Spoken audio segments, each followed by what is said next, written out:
পানিতে ডুব দিয়ে আপনি কতক্ষণ থাকতে পারবেন? আমরা গ্রামের বাড়িতে যখন পুকুরে গোসল করতাম তখন 1-1.5 মিনিট বা সর্বোচ্চ 30 সেকেন্ড 35 সেকেন্ড পর্যন্ত থাকতাম। এরপরে বিগি সিগি দিয়ে উঠতে যেতাম, কারণ পানিতে ডুব দিয়ে তখন থাকা যায় না। দৌলতদিয়া পাটুরিয়া বাস দুর্ঘটনায় বুকটা ফাইটটা দিতেছে। মন্ত্রী বলতেছে এদের বিরুদ্ধে কমিটি গঠন করে আইনগত ব্যবস্থা নিতে হবে। এই কথাটা বিগত বাকি জীবনটা শুনতে শুনতে মানে আমরা একরকম তিক্ত হয়ে গেছি।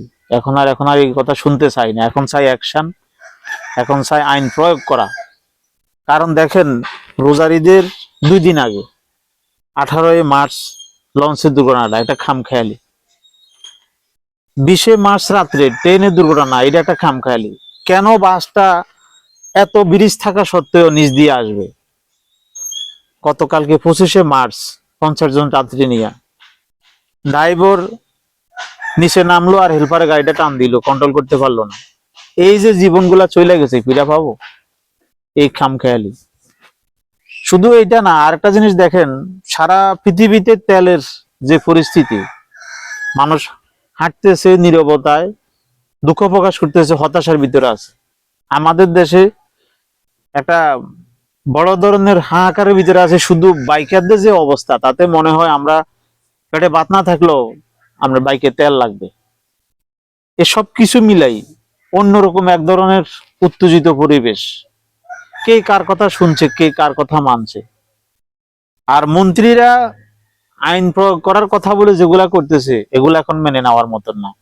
যদি তদন্ত করতে হয়, পাটুরিয়া দৌলতদিয়া এই ঘাটের জন্য ড্রাইভার কেন হেলপারের হাতে বাসটা দিল, এই ধরনের ঘটনা যাতে আর না ঘটে, এই জন্য কঠিন পদক্ষেপ নিতে হবে। এই সরকারকে যদি আগামী দিনগুলা যদি এই সমস্ত সমস্যাগুলা মোকাবেলা করতে হয়, তাহলে এক বিন্দু পিছ নামা আসলে ঠিক হবে না।